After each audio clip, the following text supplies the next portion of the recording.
All right. Like I said, thank you for joining us for the February office hours for South Dakota Project Firstline. We have a lot of information and pictures to share with you today.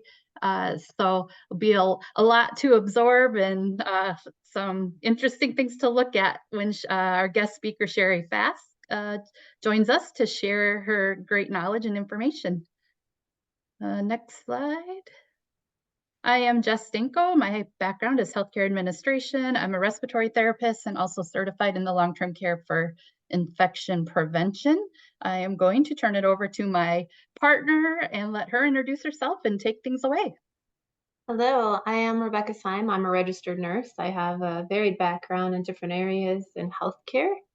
And happy Valentine's Day, everyone. Can't forget that today is Valentine's Day. As Jess mentioned, we have Sherry Fast joining us today. I'll give Sherry a moment to introduce herself. Hi, everybody. I'm Sherry Fast. I am a RN and I have my certification in wound ostomy and continence, also certified in infection control. So happy to be here today. Thank you. So we are Project Firstline of South Dakota. We are a collaboration with the CDC and the South Dakota Department of Health. I'm going to transition through slides maybe even a little more quickly than usual. One, because this is kind of a repeated thing. We are focusing another microlearn of the CDC's, and Sherry is super excited about wound stuff, and she's got a lot in store for us later today, as Jess mentioned. So the microlearns are products that are put out by the CDC to make them quick and easy for you to use in training and education of your staff. As you can see here, there are currently 5 of them, but the CDC keeps adding new ones. So today we're going to do what we kind of have been doing in theme, which is go through a microlearn. So the discussion guide includes a way to kind of progress through a microlearn as you focus on it during an education or training. You want to introduce the topic, expand on the topic, discuss with your team, and wrap up and reinforce. So the same flow as we have kind of been covering today. We're going to start with introducing the topic. Today's topic will be draining wound. So this is just an example of a PowerPoint that you might put together to use to educate your staff. So first we'll start by talking about what do you see when a patient or resident has a draining wound.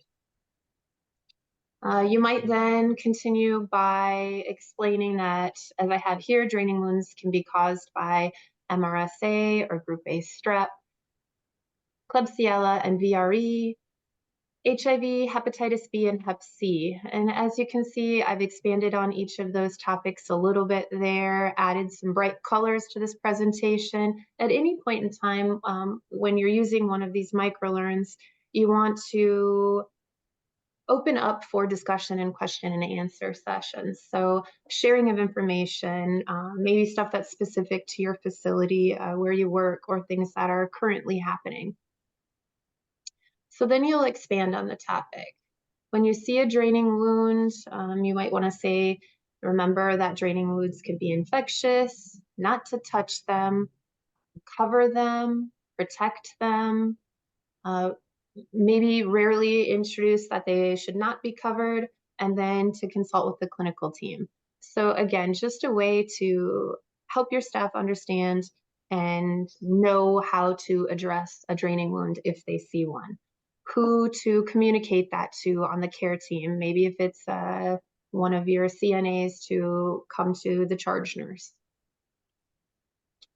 Again, expand on if you must touch the wound or drainage, you want to make sure we reinforce that hand hygiene. Clean your hands and use gloves. Always clean your hands as soon as you take your gloves off. Determine if you need additional PPE, gowns, or eye protection, and use the appropriate cleaner. That's very important to clean and disinfect the surfaces or the items that the patient with the draining wound may have came into contact with. So further discussion with your team. What do you do when you see a draining wound?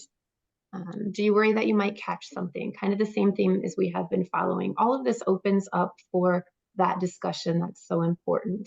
Do you have all the tools that you need? Do you have stations for PPE? We can further get into different topics of more advanced PPE and where do they locate those things and how are they properly used. You could go over donning and doffing of gloves. As a team, can we help each other? So do they need to reach out to someone else on the team for assistance?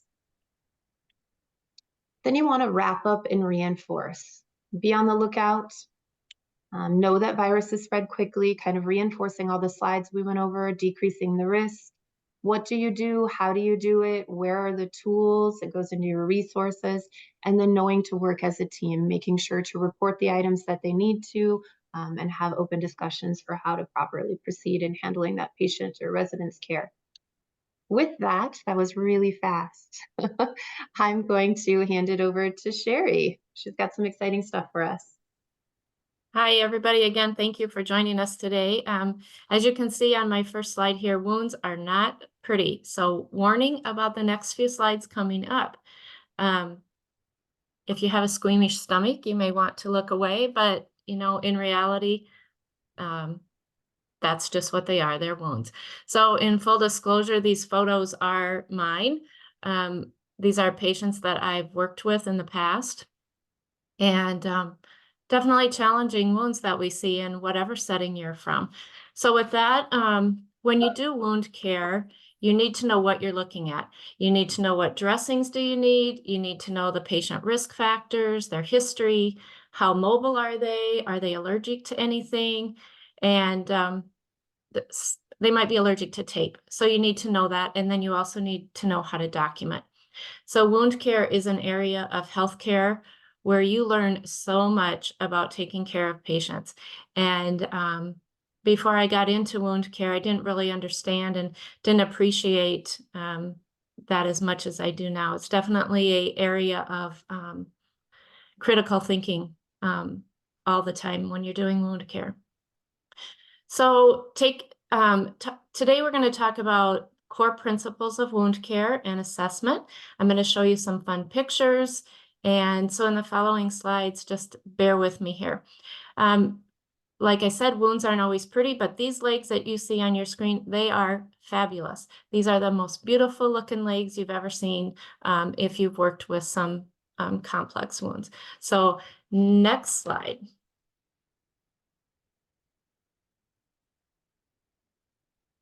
So as we all know, wounds are really just a break in the skin. They can be pressure ulcers, diabetic ulcers, surgical wounds, arterial ulcers, venous ulcers, to just a simple, skin tear or cut. They really are just a break in the skin that, if not treated promptly and correctly, can go very wrong. For example, if you don't assess an arterial wound correctly, the patient could potentially lose their leg.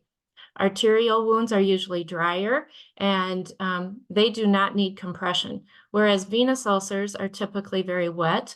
They have a lot of drainage and they need compression. So two very different ulcers, both oftentimes present on the lower legs. And so you just need to know, again, what are you dealing with? What are you looking at?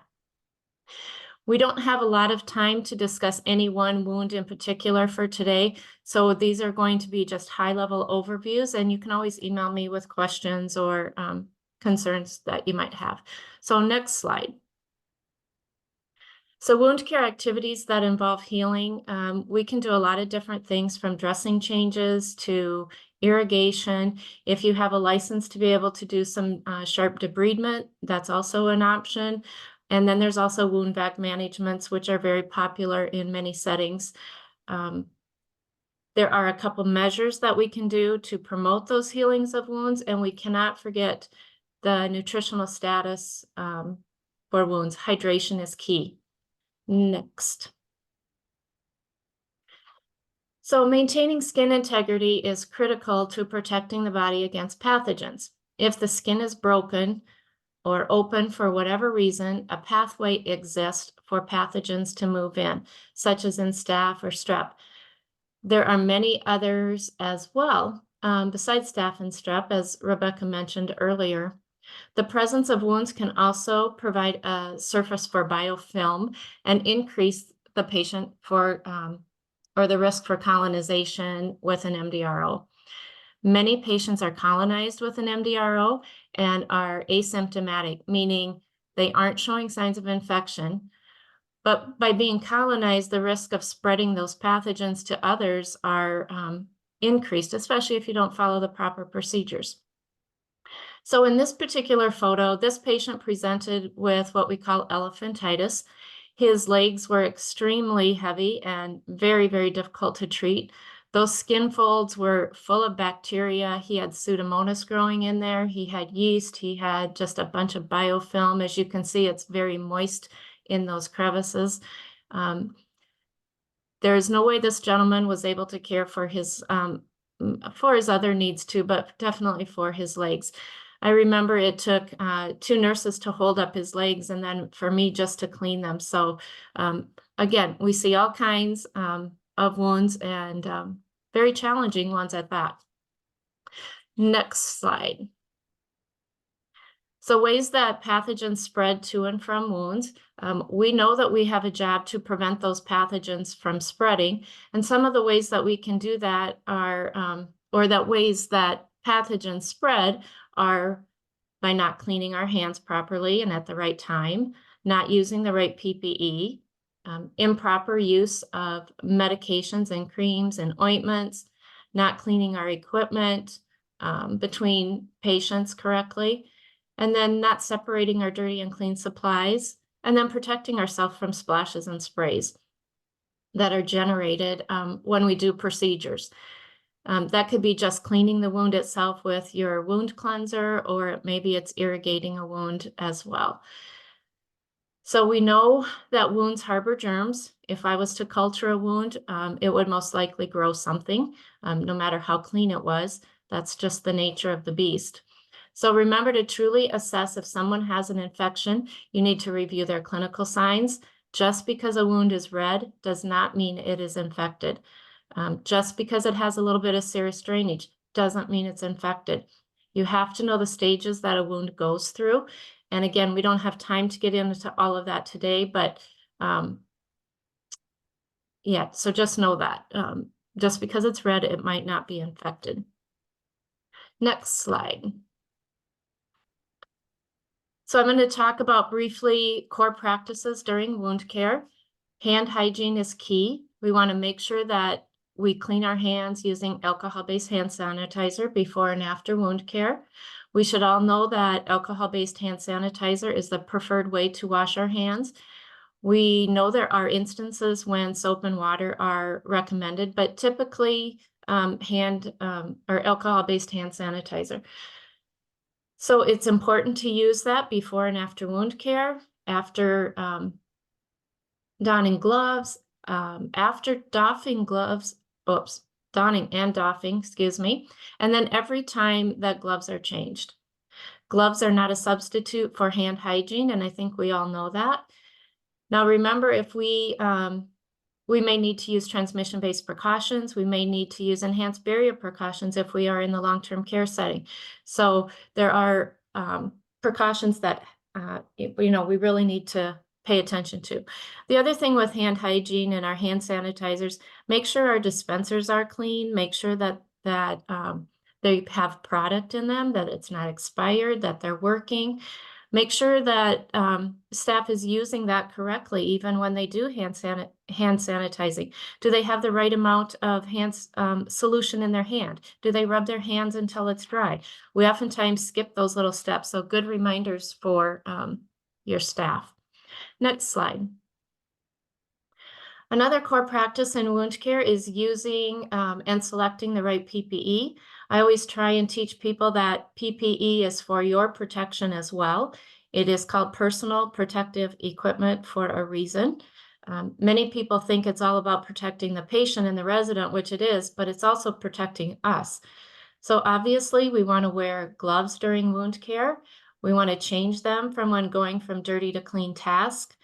Gowns, anytime you suspect you're going to be in that immediate environment, like turning a patient or positioning them, or maybe it's just holding an extremity like this gentleman's, we need to protect our gown, our uniform.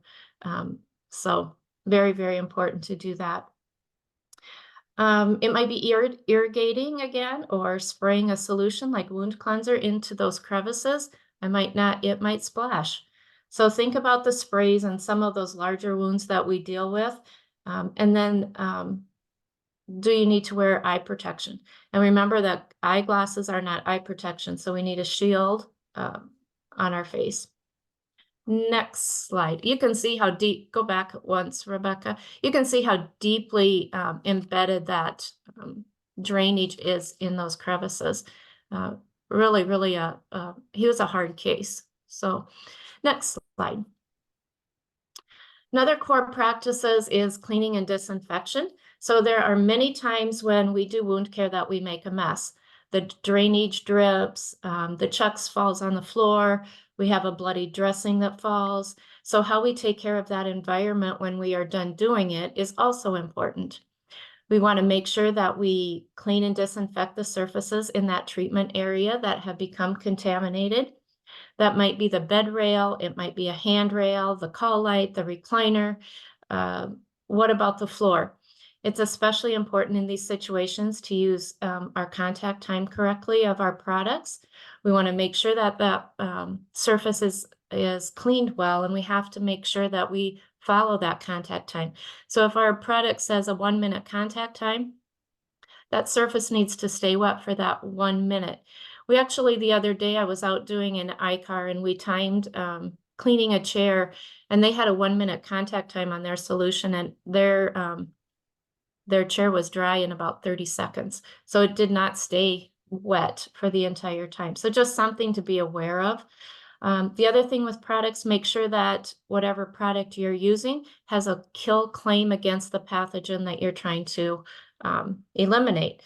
There are many things on the EPA list, and so make sure that your product is listed on the EPA list. The other thing, make sure that they are of healthcare grade quality. We see a lot of these Clorox wipes in facilities, and this picture shows that both say healthcare, but we do see some that are not healthcare grade. So just be aware of that. The other thing is I've been seeing is bleach, just generic bleach from, our local stores. Make sure bleach is on that EPA list as well. This particular photo shows us how much wounds can leak and drain. This gentleman had severe cellulitis, and he also had, oh shoot, I lost my train of thought. He had extreme blisters, and they were just popping right and left. And you can see all the drainage on that chucks. It was just saturated. So again, remember, we should be wearing a gown when we're dealing with things like this, and gloves. So again, core practice of cleaning and disinfection. Next slide. So then we also have to think about cleaning and sterilizing our reusable medical equipment. We need to comply with the manufacturer's IFUs prior to use on another patient or resident. We don't want to just clean our bandage scissors with an alcohol swab and then put those back in our pockets and reuse them on another patient. Just not a good practice. The other thing that's really important here is how we store and transport equipment that we've used in dressing changes. So are you soaking those tools immediately or putting them in some kind of an enzymatic solution in the sink? Does the container that you're using, is it marked biohazard? And if not, it should be. So, and then look at that picture. They have a wadded up chucks by the sink there. We've got splash. We have a chucks that was reused quite a few times on the bottom shelf there. So we want to make sure those are all clean. Next slide. It's very important to have all of our essential supplies prior to entering our patient rooms. Clean supplies should only be handled by a healthcare worker that has clean hands. Our supply carts should be clean as well, and they should never enter that patient room. We want to put our supplies on a clean surface away from potential areas of contamination, and we want to maintain that separation of clean and dirty supplies. Any clean, unused disposable supplies that enter that area should be dedicated for that patient and that patient only. We do not return those supplies to a supply cart if we didn't use them. The other thing to remember with these types of procedures is we don't want to do those in the dining room or the activity where other people can see what's going on. This runs the risk of, for one, privacy, but also cross-contamination. And the other thing is, like with these surfaces, you want to make sure that you have a clean surface. So if I'm going to use that barrier device down before I put my wound supplies down, that's fine. But is the surface underneath it clean? So I can use that barrier, or I can take my contact solution and I can clean that overbed stand with that. Now, if you do that, make sure that it stays wet, again, for that contact time that's listed on your product. So think about what works for your facility. Either way is works. A surveyor is definitely going to try to watch wound care, clean to dirty supplies. Are you doing the contact time? So hate to harp on that, but it is really important. So next slide. Then we think about medications, ointments, creams. We try and dedicate, or you should try to dedicate those ointments to a single person. If you have to use on more than one person, definitely don't take all of that bottle into that patient room. Put it in a med cup if you have to and label it, but that would not be best practice. Each person should have their own and they should be labeled. They should not be stored in a bin or drawer like this one here. There's a risk again of cross-contamination or possibly using the wrong ointment on another resident. This picture shows a tub room and where all the ointments and the lotions were put in a bin together. I cringed at this practice, and hopefully that they changed this now. Next slide. If you guys have questions, you can put those into chat as well. This is one of the things that we look at when we go out and do ICARs. This is an infection control risk assessment tool developed by the CDC.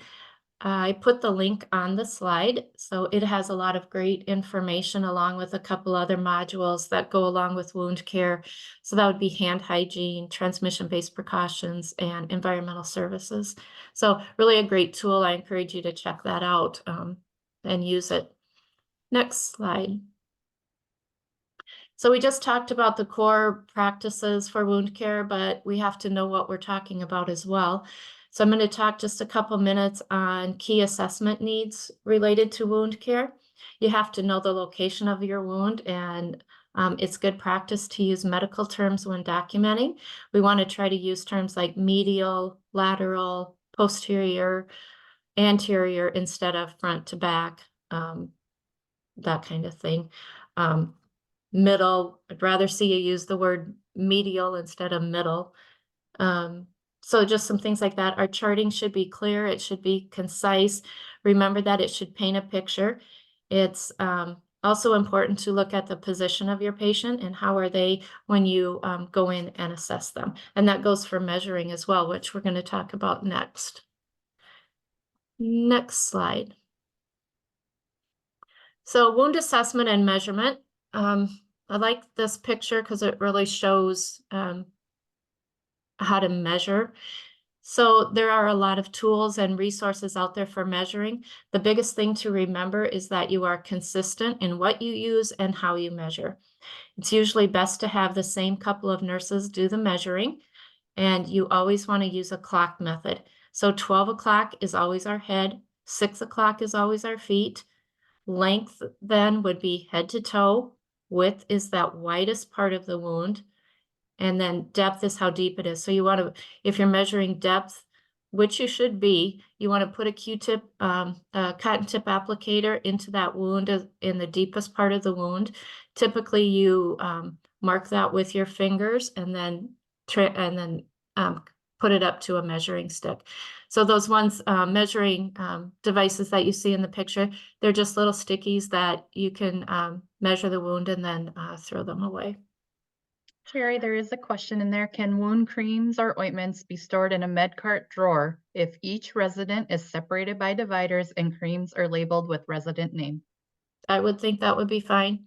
You may want to put them in a little Ziploc baggie or something, because then when you take them to wherever you're going to do the treatment at, which hopefully that's in their room, but I think that would be fine.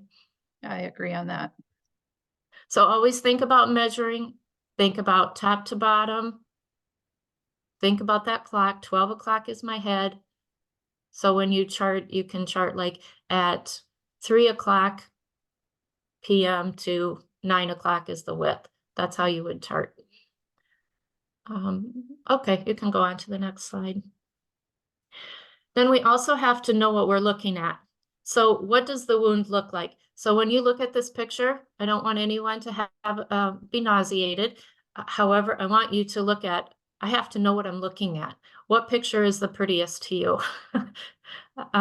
You know, typically your eye sees that first picture, you see that depth is pretty deep in there and it's big. That's on somebody's abdomen. But as a wound care nurse, that is a very, very pretty looking picture compared to the second one, which has dry eschar on it. I have no idea what's underneath that second picture. And my wound is not going to heal with that dry eschar on there.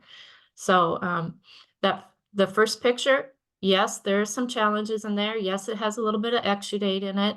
Yes, it had a little bit of odor, but it is red. It is beefy colored. It is got granulation tissue. I can see the little beads coming up. It's moist. It's not dry. Compared to the second one, again, dry, necrotic. I have no idea what's underneath there. The other one, it actually kind of looks like, and I think we did use betadine on that one. That was a doctor order, which typically sometimes with diabetics, we will still use betadine, but we try to really encourage moist wound healing. Diabetics are a little bit different breed sometimes. So you have to know what you're looking at. Okay, next slide. I can talk about this for a long time, so I'm trying to go fast. Drainage drives your dressing. I like to use this because it really does determine what we're doing. So we have to talk about drainage. Drainage is a normal part of healing. When you have a blister, we all just want to pop that. We know that we shouldn't, but we all want to do that. So we have to remember, leave those alone. That drainage is there for, or that blister is there for a reason. Let it pop on its own. Let's see, what do I have to say about this? We want to make sure that our dressing is appropriate and that it can absorb the drainage from the wound that we're treating. So if our wound becomes too dry, the wound is not going to heal correctly. Okay, we want it to be moist so the cells can just migrate across there easily. If my wound is very dry, the cells have to get underneath that wound to find the good tissue. They spend all their energy trying to lift that scab off, that dry eschar, and then it takes a long time to heal. So want to have good moist wound healing. The other thing is exudate is can be a good thing.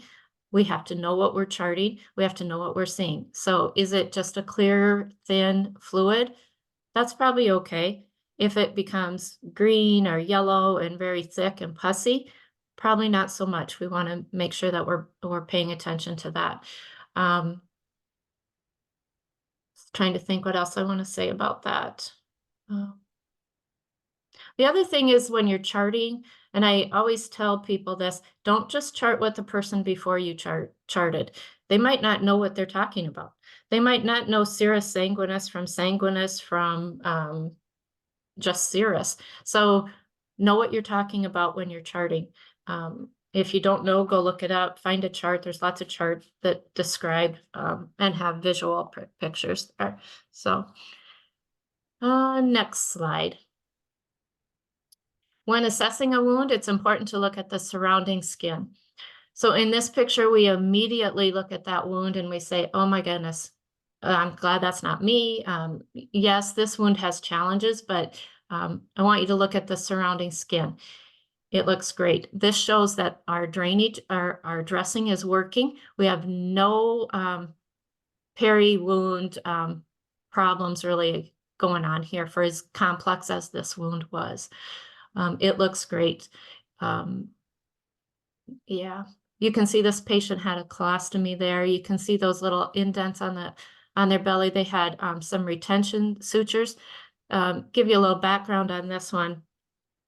This lady had an infected mesh from a hernia, so they had to take that mesh out and let her heal from the inside out.